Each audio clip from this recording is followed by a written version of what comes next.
All right, everybody. Welcome to another episode of the Two Dudes Podcast. I'm Rick. That's Kevin. We got another episode here for you today. Kev, how you doing? Man, I'm all right. I guess it's been a wild it's been wild. We got to talk off mic. It's been wild. One of them days or one of them weeks? One of them weeks, and you just learn everybody ain't Team Kevin. Even your motherfucking blood ain't Team Kevin. Wow. Like you said, we'll talk offline, but I'm hoping that everything is all good for you. Okay, so Everything's cool, but in the process, I got fucked. But it is what it is. well, other than that, is everything good with the girls and the job situation coming up? Yeah, everything's good with the girls. Man, I wish I could start today. I'm itching to go, bro. I know I'm gonna regret that when I get to going. Cause 90 days straight, no time off. I'm itching to ready. You know what I'm saying? I'm like this, so I'm ready to go. I feel like Hulk Hogan after he get hit when he make that magical comeback. That's how that's how I feel right now. So basically, you on the mat getting ready to get counted out. Go play in traffic and you can start tomorrow. Man, all of a sudden you hit with that. I'm ripping shirts off and everything. They be like, hey, go on state line in front of gates and hold up a sign and say LC's is better and see what happens. I'm ready to go do that if I can start work tomorrow. Although I would never do such a disrespectful thing. But you get what I'm saying. Yeah, I get what you're saying. I'm ready to go. Hey, I ain't mad at you. So, a few things on the docket today. All right. First of all, I know that you and I are both, we like Magnum PI, or as you like to call it, SAPI. Yeah, Puerto Rican PI. I meant to say something about that. Did you notice 2 weeks ago they gave him like a for real fight scene? It's like they done toughened him up a little bit. Yeah, I like that. But in that same family of shows, in that same universe, of course, was Hawaii Five-0 and MacGyver. Obviously, Hawaii Five-0 was the superior show. It lasted 10 seasons. So, It did its job. MacGyver, not so much. They got word the other day that they are canceled. So there's nothing like being on the set, filming an episode, finding out, bruh, April is your last month. So whatever storylines they got going, they might as well get ready to wrap them up. I believe the last week in April is the last show. I hope they don't do that to Magnum, though. I don't know if you ever watched MacGyver. I've watched MacGyver, and let me say, the guy's no Richard Dean Anderson, Exactly. Like I pulled it out, I knew I didn't. Hey, I hate to say it because, all right, I've got two boys, and we watch a lot of, Disney or Disney-fied movies. Every time I see the dude, I think of monster trucks. Wow. I'm sorry. It's hard. I mean, I know he's not that young, but he just has that look, and I'm like, bro. The way I see it, because I know a lot of the times, the way I see it is back in the days, lived in the hood, there was a debate of who's better, A-Team or MacGyver. He would lose this debate hands down, and we went off with this MacGyver. We would say it'd be A-Team running circles around him. You could put the A-Team movie against him and he still lose. Yeah, I'm just saying there's just nothing about him that screams MacGyver. Richard Dean Anderson is turning over in his grave. And bro, Richard Dean Anderson is not dead yet. Well, they put that together. You trying to kill the man? That together, he died a slow death. Yeah, I do miss the old MacGyver. It was a better show, but and the simple fact, really, I apologize, I'm looking at something. Simple fact that they didn't have him as a part of the show in some way, shape, or form, that's a disrespect also. That's true. I mean, and I guess where it fell off the map for me, I don't know how many episodes you watched, but do you remember his old partner, the dude? He used to play on CSI. Yeah. He left the show, and when he left the show, it was just like, there goes all the fun. And see, and him being on the show made no sense. Because MacGyver never had a bodyguard. That's very true. But you know how they are with modernizing some shows. They got to, you know, bring something extra to the forefront. Yeah. My only thing is, I know what they're going to do because it's typical CBS. They're going to replace it with some damn reality show. And it's going to be worse. No, I think CBS is trying to go back to having good programming. It's just the thing now is to put your programming on your streaming network, you know, CBS, Peacock, whatever, if ABC has one. And then from there, you go to your network. You go to your traditional network spot. So it's going to be interesting what's going to happen. I hope so, because I really don't want to see undercover bosses building a new house on Stripper Island. I can't deal with it no more.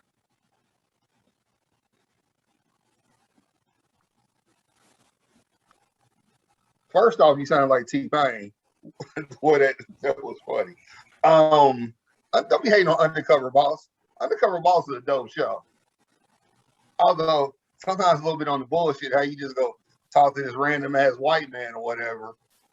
You go tell him how you got shot in the ass and you walk with a limp because of it, and you can't produce milk to breastfeed your baby. You know, it'd be all kind of just random ass shit. Then he's like, I'm gonna change your life. I'm gonna give you a check for $20,000. Even though you're 150 in debt, I hope this 20 helps you. Fuck no, it don't help.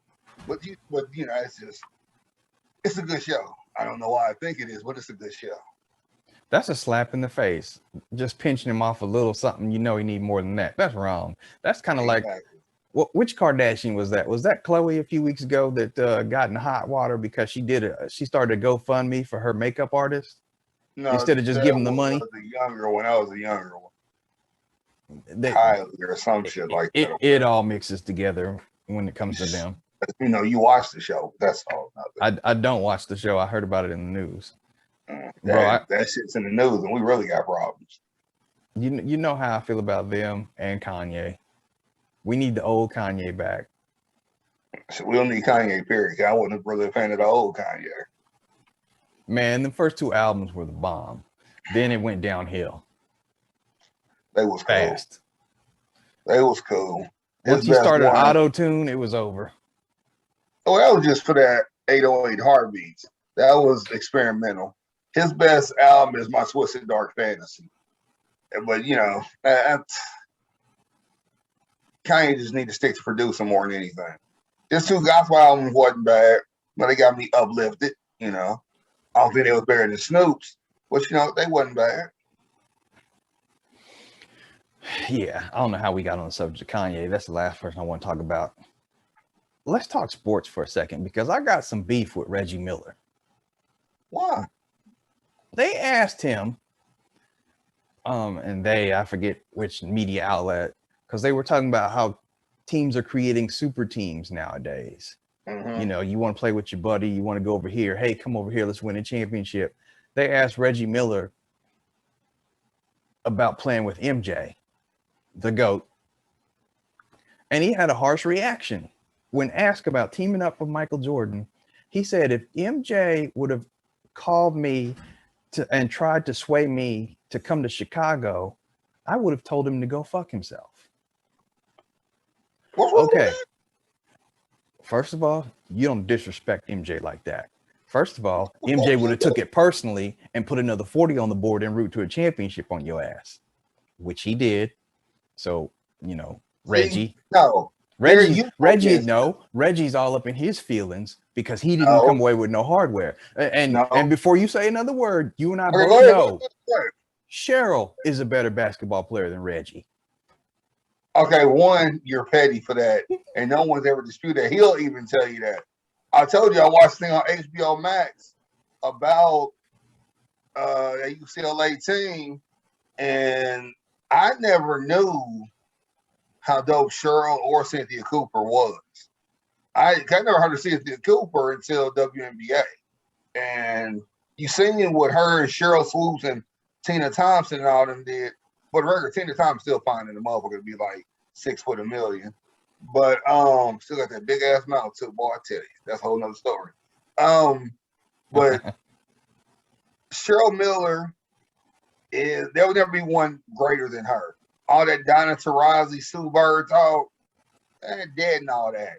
Cheryl Miller, and to know that she lost her career to Achilles that they couldn't fix back in the 80s, and know that now they can fix it and have you back on the court in 9 months, that's mind blowing. But then it shows you how far technology and medicine has advanced in life to where you appreciate it. Then at the same time, you be like, damn, why couldn't we have had that back then? Because I guarantee you, Cheryl would have been the one that played the NBA and she would have made it. If she hadn't got hurt, she was NBA bound. And I'm going to say this, as a small forward, she'd have been a 12-5 player.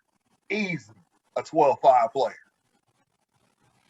I can't really say that I disagree with you. Because the simple fact that she had played, now this was wild. She had UCLA playing with the dudes, 9 straight pickup games, never got off the floor. She was like, all right, I'm done. I'm going. They was like, no, play one more. Niggas was in their feelings. Play one more. That's when she blew her ACL. And just to add insult to injury, if Cheryl did go to the NBA, she would have put 40 on Reggie en route to a championship. She wouldn't have put 40 on Reggie. She'd have put 40 on Reggie. It would have been like 30. See, it wasn't like that. Now, going to what Reggie said, what he would have said back in the day, I respect that because that era wasn't no power team. But you know what? It would have been okay if he would have said, you know what? I would have refused. I would have declined. But to say, no, go fuck yourself. No, that's where you're being sensitive. The same way when Jalen had the 5-5 30 for 30, and everybody was mad at him because he called what did he call? He said he hated white boys, whatever, of a Christian Laettner, and then he called Grant Hill Uncle Tom ass nigga, and everybody was oh, like he said, that's how he felt when he was 18. You asked Reggie, that's how Reggie felt back then. No, they asked Reggie this a few days ago. But here's the thing, Reggie's answering how he would have answered back then, because the fictitious question, if Jordan come to you in the 90s, hey, come play with us. When you the man in Indiana, he told you how he would have answered then.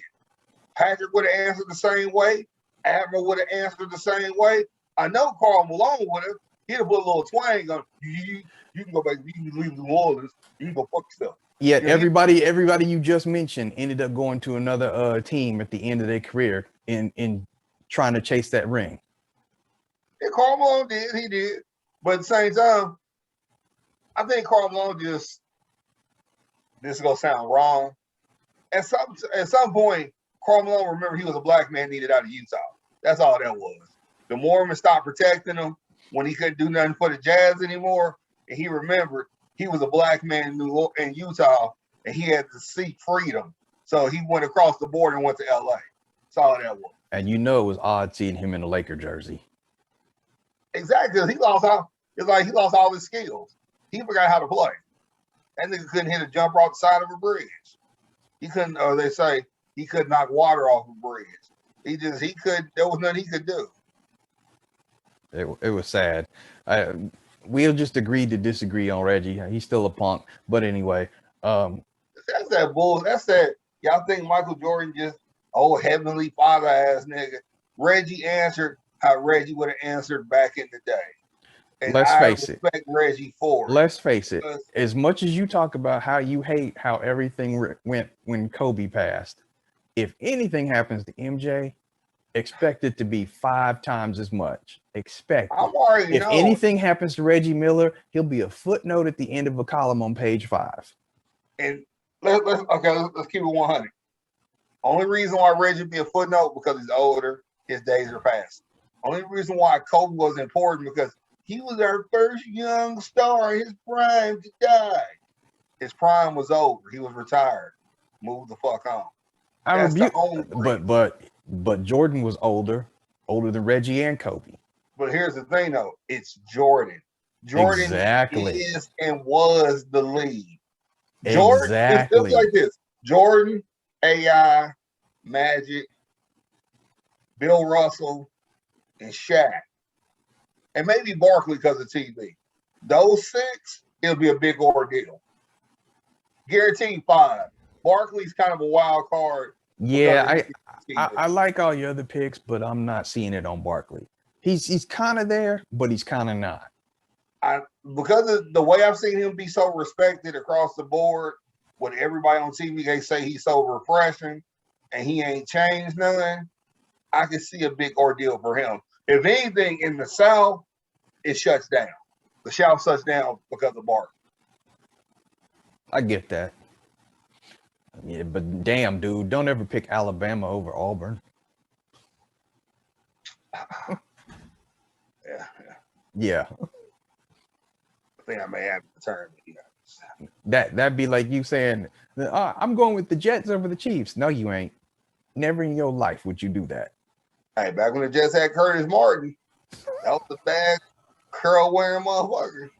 Hey, if he could get Tony Braxton, there's nothing Curtis Martin can't do.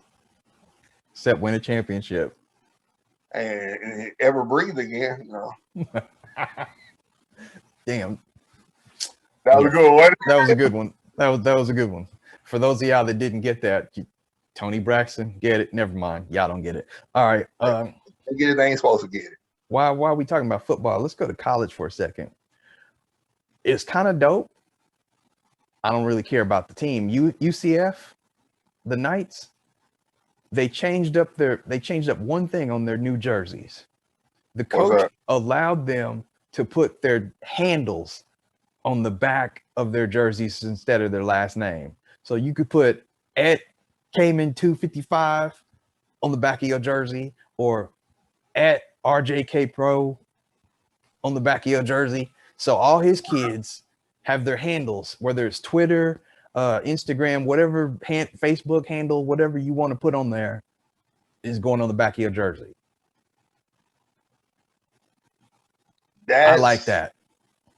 My question is, who's they sponsor? Who do they have the jerseys through? Because they must got a bullshit contract if they allow that to happen. I'm pretty sure it's UCF. They don't have Nike and they don't have Under Armour. So yeah, more than likely they got a Pony or something.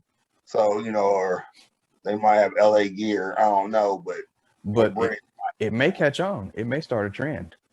It won't catch on because here's why. No one knows who that is.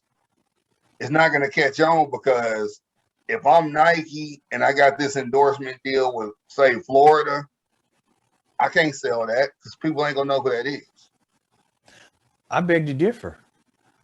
That actually sells your team better because people, in order to get to know the player, because the player's not hugely popular, they're not in the NFL yet, they'd be like, well, let me follow him on Instagram. Let me follow him on Facebook. That's marketing genius right there. No, it's really not, because the caveat to that is I can't make any money off of that. End of the day, we're trying to make dime. We're trying to make $1 out of 15 cents. And if I put his hashtag, social, whatever, I can't capitalize off of that. But that remember, backs me into a corner to where the jersey companies, they don't make any money off the name anyway. When they sell jerseys for colleges, they're blank on the back. Some schools, a lot of them have the players' names on the back. But the thing is, you don't have to play the players. But now if I'm putting hashtag Kman625, that's like my Gmail or whatever. If I start selling jerseys, I'm now giving you a lane to come after me to get money because that's legit you. You see what I'm saying? Yeah. So that's why it's like it's not a good idea, because I'm opening myself up to where I might have to go 50-50 with my sale and my profit, because I legit took your likeness. The other ones, I can dispute, I can this, that, and the third. I said that Ed O'Bannon's lawsuit about the video game, that messed the whole college industry up as far as how they make money, because they got to make sure they do it a certain way. True. So that's why I'm like, that, yeah, it's cool as hell, but it all said and done, it really don't benefit who's making the money. Yeah, I mean, hey, chalk that up as another one that we agree to disagree on. I agree with you on making the money, but I think that it's a very shrewd move for the team, and it does get some notoriety. If they go 3-8, no, the idea won't be back. If they go 8-3, 9-2, they get wildly popular. They put a game or two on ESPN, things will change. This just shows you how, when it's all said and done, in some regards, people laughed at them. The XFL has some pull. Yeah. And all that came from the XFL. When they come back next year, it's gonna be just like that. Yeah, it came from the XFL, and then the NBA, when they went in the bubble, they let players put their nicknames on their jersey. I remember that. Yeah. So, because people want to stand out. Only difference in the NBA is they get paid off their jerseys. College players don't. True. And God, I hated seeing like 20 different versions of one team's NBA jersey. Enough is enough already on that. As they know, people buy them. Because I can't front. That Miami Vice or Miami Heat jersey, I want that. I can't even front. And I'm too damn light for all them bright ass colors. But I want that jersey. All right. So speaking of jerseys, the NFL is allowing players to change their jersey numbers this year. So, for example, if you want a single digit jersey number and you're a receiver, you can have it. You're a linebacker and you want to be number 8, you can have it. So I got 2 questions on that. What does that mean for the current players on the roster? And what does that mean for fans? And where I'm going with that is this. One dude is trying hard to get Lamar, dude from the Ravens. He's trying to get Lamar's number. Yeah, Lamar Jackson. Thank you. Now, Lamar sent him back a message on Twitter with a whole bunch of money bags and some smiley faces. So that lets you know what it's going to cost to get that number 8. Yeah. Now, on the flip side for fans, you rocking your favorite player, Patrick Mahomes' jersey number 15. He's like, all of a sudden, I think I want to be number 3. You done spent $200 on this jersey. Now you got to go out and get a number 3. What in the hell? But you should be used to that by now. Player get traded, they're not guaranteed to get their jersey. Hell, look what Kobe did. Look what LeBron did. Hell, look at MJ. Fucking 45. So it's just, that's happened. He was not in danger of losing his number. They retired number 23. Then they unretired it for a few years. 45. Like Coach works every time. It's a part of the game, it's just that the game's going to evolve, rules are going to change. And as far as the buying new jerseys and shit, that's a part of the game. That's why I stopped buying jerseys. I'm just like, they went from being $50-$60 to now a basic jersey is $80. I'm like, I ain't spending $80 on one damn jersey. I used to get 2 for that. Well, you know what I did? I went straight to NFL.com, said I want the real deal, and put my name on the back of it. Yeah, you went saw that material. It's still a Raider jersey, but that's somebody that ain't gonna ever get traded, ain't gonna ever be disloyal, all that. So you can still show your fan support. And I've always been of the mindset, if I'm gonna drop any kind of money on a jersey, why would I want somebody else's name on the back? Yeah, I remember my nephew called me crying about that. I told him it's gonna be okay. Your daddy just don't know any better. Just You ain't talking about nobody from my family because my wife and my kids got Kearney on the back of their jerseys. yeah, they feel like prisoners in their own household every Sunday. Yeah, come on down and visit one day. We'll have you drink the Kool-Aid. They feel like prisoners every Sunday because ain't got no Monday games. Don't tell that lie. New schedule ain't even out yet. I'm just telling you what I know. As long as we got that bright, shiny stadium, we always gonna have Monday games, so it's all good. We out of that dump in Oakland. It was a dump. I gotta agree. It was a dump. Yeah, I mean, the fans deserve better, but I'm glad that we finally got a good stadium, and one of these days I'm gonna have to get out there. Won't be able to make it to any games this year. I'm gonna have to take the L on that, but I will be there soon. Oh, we're going to a game with Oakland in Vegas. We definitely going. Oh yeah.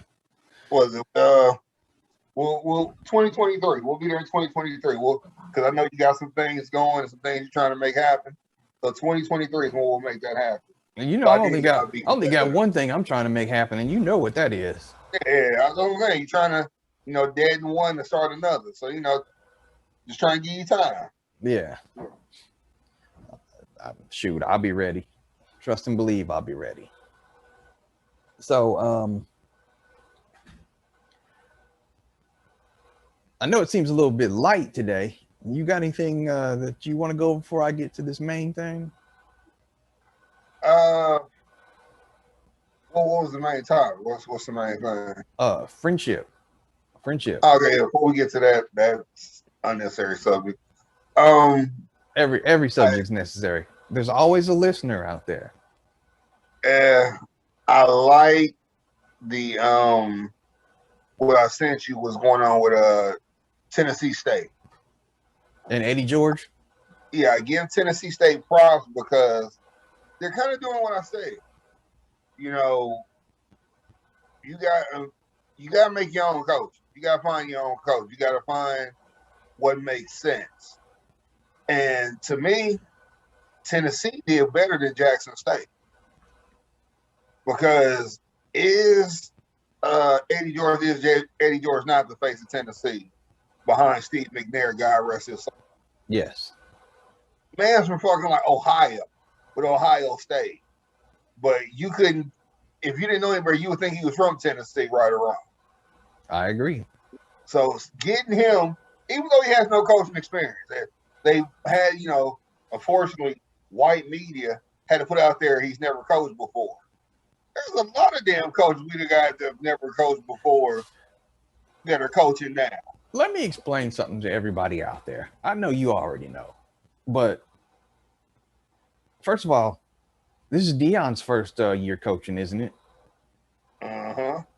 And everybody who's ever coached, they had to coach the first time, didn't they? Yep. So how in the hell can you say he's never coached before? Of course not. You got to start somewhere. And see, doing that, let's see what recruits Eddie gets.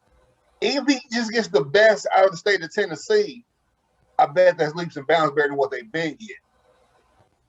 If every black college was to put some form of NFL person, either be football or NBA person, football or basketball, as their head coach, let's see what'll happen.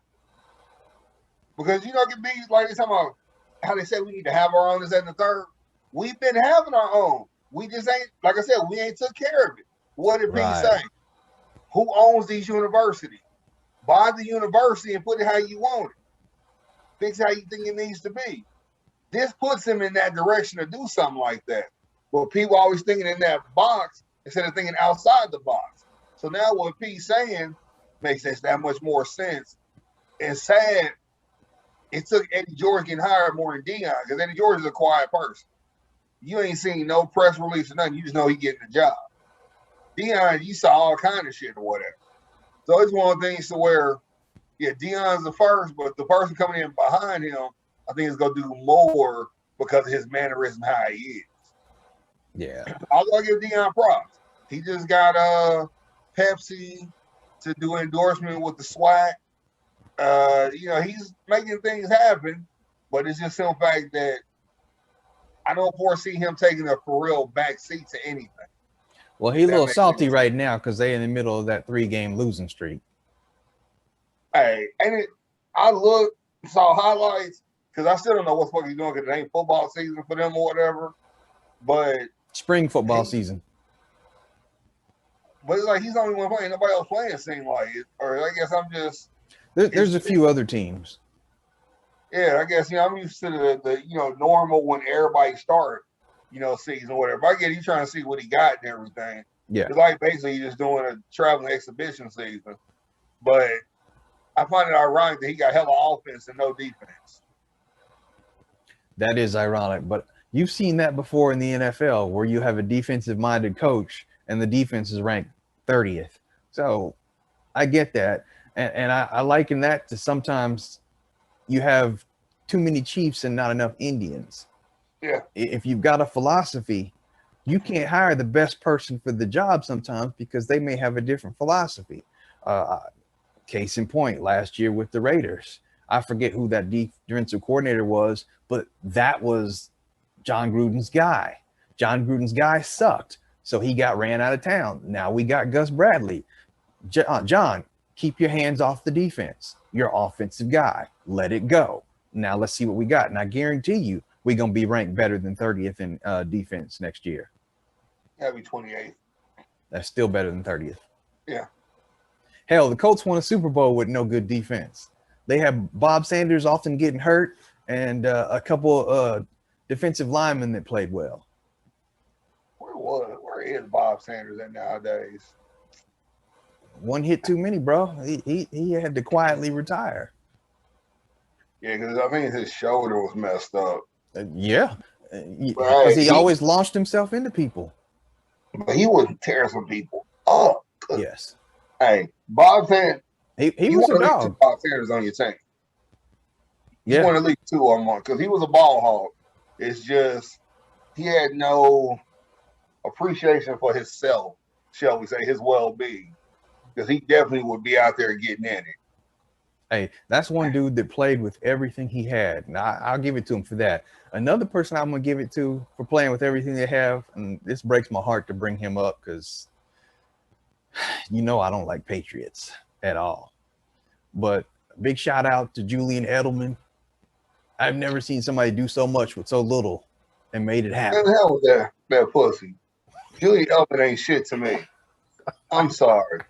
The way he treated Cam last season, fuck him. You don't disrespect Cam like that.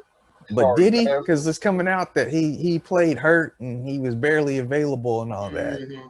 Cry me a river, cry me a river.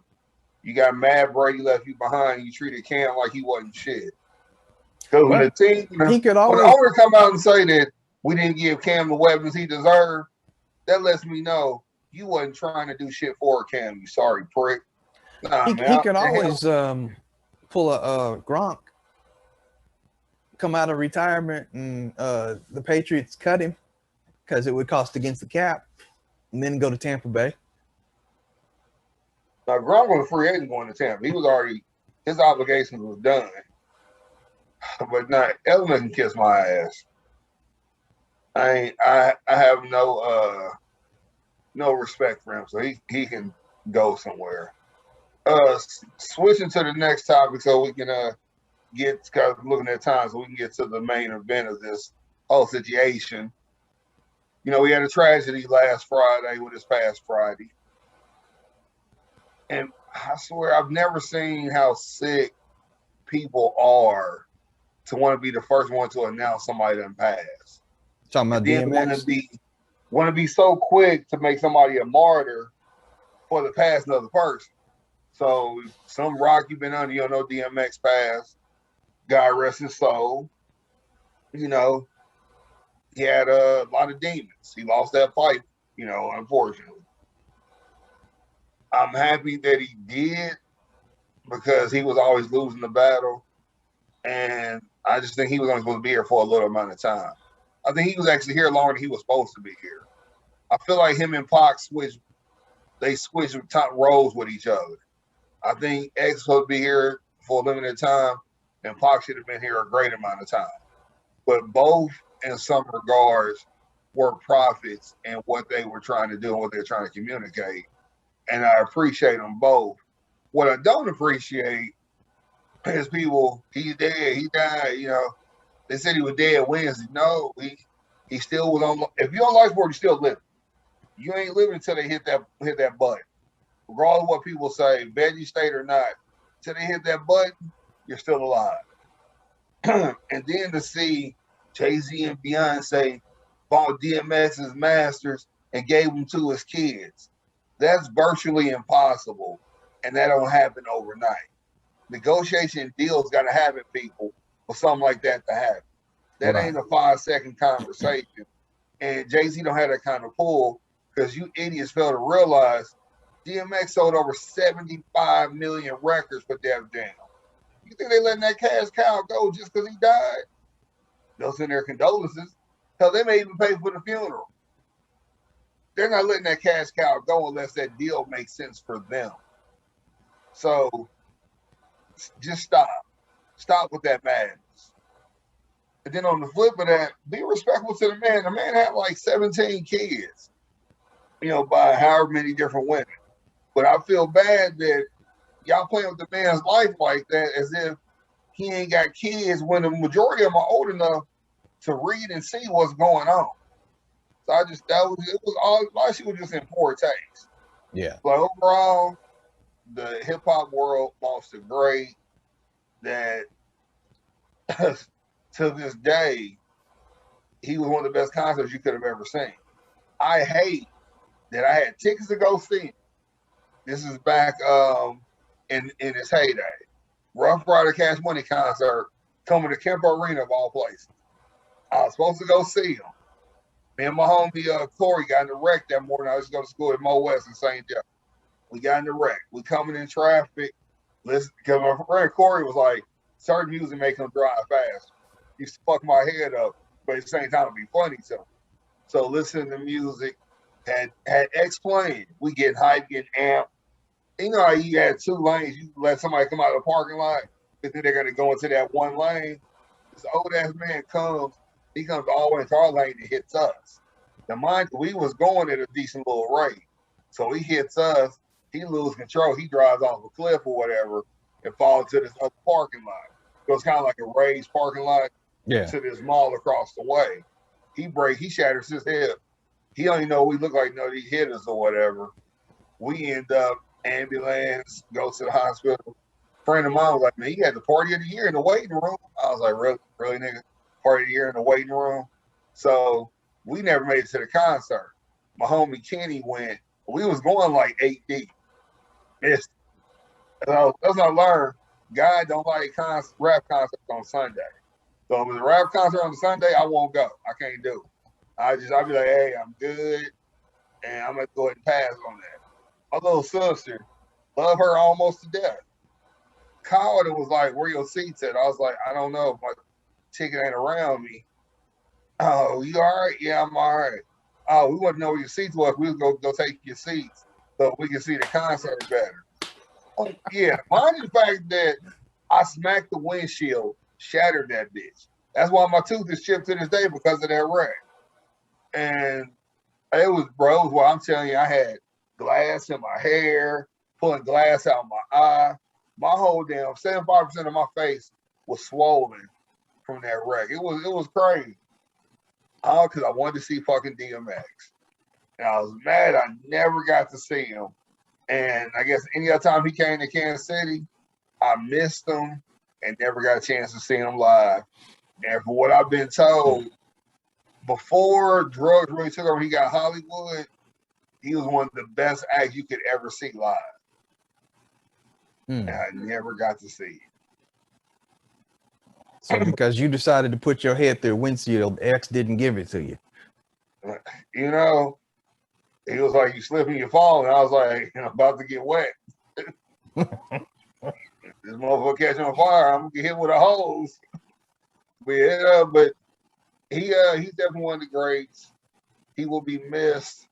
he should get way more respect than Biggie because he did more, he put more out there, better content.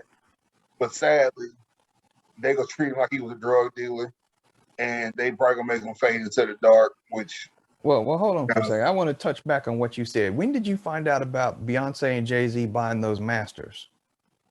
it was an article that came up like literally later that day or the next day. Because I'm somebody who's used to things in the entertainment world. Those things take days, if not weeks, to work out because lawyers have to see paperwork. That's what I'm saying. Like that are like signed. People get off that dumb shit. You know, people try to make, talking about make dreams happen. That shit ain't real. Yeah, that. But yeah, coming from Beyonce, yeah, I would believe that. Folks, she's not all that. Yeah, so, but so you was at work when you found out, right? What day was it? It was Friday. Friday officially. I think I was already home when I found out. I think I can't remember. Well, let me ask you this, since you're the movie guy. Yes. And no, don't bring up Belly. Please don't bring up Belly. Do you see how they trying to murder me for that? Motherfuckers trying to call me lame ass and shit. I'm like, he had other films that was better than Belly. But because it's Hype Williams and it's about drugs, so we act like we can't see anything beyond that. The man had better movies than that. His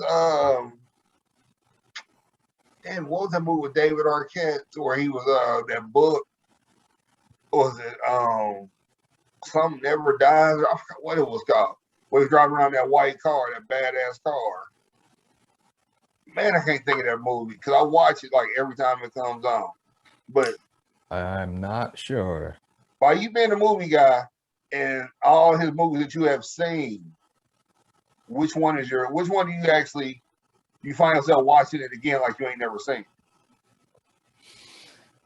Not Belly, I can tell you that. Let me see if I can find the name of it because it might be the one you're talking about. Go ahead, keep talking. I'm entering the wonderful world of IMDb. Yeah. So it's like, yeah, people have been trying to murder me for I was like, y'all know they Exit Wounds. That's the one I would have seen. Oh, with Steven Seagal? Yes, Exit Wounds. Yeah. That's when Seagal was a little heavier and the hands moved a little slower, but somehow he still was a bad man. Somehow. Yeah, because it's funny. My cousin, or Nelson always says DMX had the acting career that Pac was supposed to have. That's why I think they're so intertwined with each other. As far as the message, how one minute, one is, doing a song called Slipping, and then next he got a song and he's talking about what these bitches want, So it's just they both was two tortured souls that couldn't even figure out which one to be in the forefront, heaven or hell. And sadly, we lost them both in tragic ways. Yeah. So just to kind of put smoke, I know we got to go to the next subject. Is there a particular song or album that's DMX that just, if you think X is like, you just got to hear that song? Is there a particular one? I know. I hate to say it because it's cliche, but Party Up is always going to get everybody moving. And you know what? No matter where you are. Song with a passion. Do you really? I hate that song because it's so commercial, mainstream, sell tickets. White people will love it. Non-rap fans will love it type song to where it burns my inner core. But it makes sense though, as far as what he did it for. Yeah. I'm going to stick with that one, even though it's commercial. What would you pick? For me, one of my biggest X memories outside of the rec concert or whatever, me and my cousin Thee was like this. Now we kind of like that. We try and get back to like this. He used to play ball for State Fair in Sedalia. He played JUCO ball there. His girlfriend, now wife, Reese, had a grand dam. And one day she was like, hey, ride with me to go pick your cousin up from school. I'm like, all right, cool, whatever. And me and him would always just listen to different hip hop, whatever. Because I got a lot of people on the X. A lot of people didn't know who DMX was until I was like, hey, you need to listen to this. Because his first CD was dope. A lot of people didn't get onto that second. Remember, he did 2 CDs in 1 year, both went #1. One of the first rappers to ever do that. But a lot of people didn't start listening to A Flesh in My Flesh, the one when he's on the cover when he was painted in red, so it'd be blood or whatever. Yeah. And so she was like, what do you want to listen to? I played that DMX, and she was just like, and she, a little church girl, this, that, and the third, kind of giggled. She was like, I think I like this. I was like, well, shit, let's play it again. We literally from South KC to Sedalia played that whole CD numerous times. And I'm talking numerous times to where every time we got in her grand down, we was playing that motherfucking CD. That summer was literally the summer of X. No hesitation, no bullshit. That was the summer of X like a motherfucker. Nice. I played that CD so damn much to where now when it come on, I damn near probably can recite every song word for word damn near. But far as a single, that to me just, it was, I guess, a vintage X. It's his third CD, and then there was X. The song What's My Name? That song right there, if that song don't get you hyped when it's coming on, something wrong with you. Little brother, I told him I was in the gym, that's what I started listening to. And I put it, then What's My Name? He responds back with his soft ass, oh, I ain't trying to go to prison. I don't need to toss weights like that. I said, yep, that's your damn problem right there. So how the hell did we grow up in the same household? How the hell did that happen? But yeah, and then there was X, What's My Name? That's my joint I will go to every time, then Get At Me, dog. Because that, both them two songs back to back, you gonna want to toss some weights and whoop a couple niggas' ass like you done drunk some Samuel Jackson. That's just how crucial them songs are. Nice. But yeah, I agree with you. Rest in peace, DMX. You hate to see people capitalize off of other people's fame or their misfortune. And anytime somebody passes, we need to celebrate them. And you definitely don't want to capitalize off of somebody else passing. And I hate the fact that, Jay-Z and Beyonce did what they did. It makes me wonder, was that given the masters to the children, was that pressure so that they wouldn't seem like they were some a-holes at the last minute? No, you misunderstood. They didn't really do that. That's just something somebody put out there, try to make them look like they just the greatest of the great. There's no way that's happened or in the process of happening. That's just something that somebody threw out there. They just bought it? No, they haven't done anything. Okay. Someone put that out there, and so the whole story, because I got you. They're so great that this is what we expect for them to do. They ain't doing no shit like that. Because you easily, I'm putting it to you like this: if you're trying to buy his catalog from Def Jam, they probably want $100 million for that. They ain't paying for that. Because you got to think about how many times you hear his music in movies and shit like that, or how much a little snippet of a song of his probably costs. Yeah. So just somebody made that article, they put a fake one on the internet. Motherfucker saw it, grabbed it, and just ran with it. But it's no worse than switching gears from X to the symbol, better known as Prince. Jay-Z said on 40/40, Prince didn't want all this notoriety and attention and monetary value happening on him. Now, magically, his estate is releasing an unheard 15-track CD. Wow. Did not know that. Yeah, I saw the advertisement about a week or two ago. All I could do is shake my head like, this is a damn shame. Can we stop with the post-mortem album releases? You would think so, because what did I see yesterday? And you'll love this.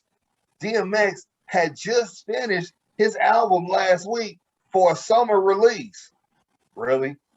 He just finished it, but it wasn't announced yet. But now it's announced that he finished. I'm going to go ahead and call bullshit. So the week before he had his seizure or whatever, he completed his album. Like, Yeah, that's some that BS just right there. exactly. So they're just gonna put a nice bow on it to where it's gonna sound complete. Pretty much. The sad part about it, he was on Drink Champs doing an interview with Nori, and he sounded so clear. So the man was dialed in and focused. You know, I mean, he did first half of the interview, no drinking, no nothing. Then they started taking, this is why I kind of pissed at Nori. They started taking shots and everything. And, you know, he felt the pressure. He started taking shots with him. I'm like, you know what this man struggles with? I know this shit's called Drink Champs. Pause that shit for a second. You know what I'm saying? But yeah, you know, so he got an album coming this summer. Prince got an album coming. They'll both do big numbers, especially X's album. I expect his to go platinum in a week, if not sooner, just because. Damn. You just filling me up with all kind of knowledge today. Yeah, you know, it's been a busy time in music or whatever. You know, it's things happening left and right. I see that. All right. As I always like to say, everybody stay positive, stay blessed. Kevin, take us on home. All right. I'm not gonna do my usual. All I'm gonna say is, hey, love, peace, and respect to X. You will be missed. Just get at me, dog. Get at me. All right. Good night, everybody.